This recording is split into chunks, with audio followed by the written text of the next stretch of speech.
So I'm sort of going to start like a little series where I'm just going to cover things that are happening in the world, especially covering what's going on in and around Africa right now, because I genuinely do believe that if certain countries in Africa were governed properly, we could have a real life Wakanda.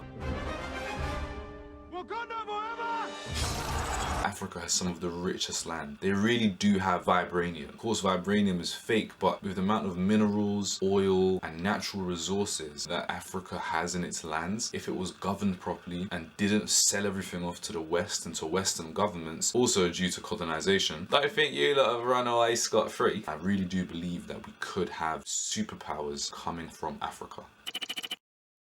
In 1992, SARS was set up as the Special Anti-Robbery Squad. They were set up as a branch of the police force, a more extreme branch where they could basically go and tackle crime using any means and methods that they chose. They were essentially a branch of the government that didn't have to follow government and the law. However, what usually happens when you give men that kind of power is they get really, really power hungry. With great power comes great responsibility. And that's exactly what happened with SARS. Instead of fighting the very crime that they were originally formed to fight, they became the actual criminals. In recent times, the SARS unit has been criticized for their methods and are very controversial because they've been linked to at least 82 counts of unlawful, extrajudicial killings, torturings, robberies, rape, or violent acts since January 2017 until May of this year. The extortion came especially amongst the young populace of Nigeria, where they would stop young people for having iPhones, nice clothes, a nice car. They'd assume that they were criminals. Nigeria has an average age of 18 years old and has one of the world's fastest and largest growing populations. Now, the ENDSARS protests have actually been mostly driven by the young population of Nigeria.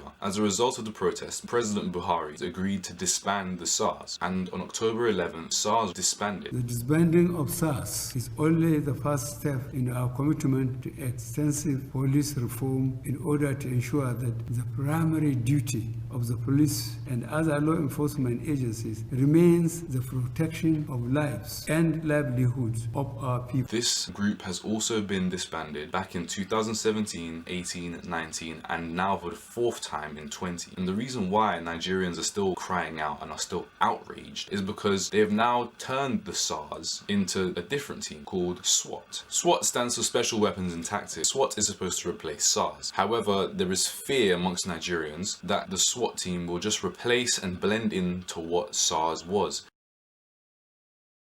What happened on Tuesday night at the toll gate in Lagos was nothing short of, I would say, a war crime. Witnessed everything. People got shot, people got hit. I could count about 20 people, that died immediately on the spot. Lifeless bodies. It was terrible last night. Day after the shooting of ENDSARS protesters at the Lekki Toll Plaza. We noticed they came to remove the CCTV camera. That was about 5:30 p.m. At about 6 p.m., they took all the lights in and around the Lekki toll gate. So at exactly 6:45 p.m., the soldiers, they pulled up and they opened fire.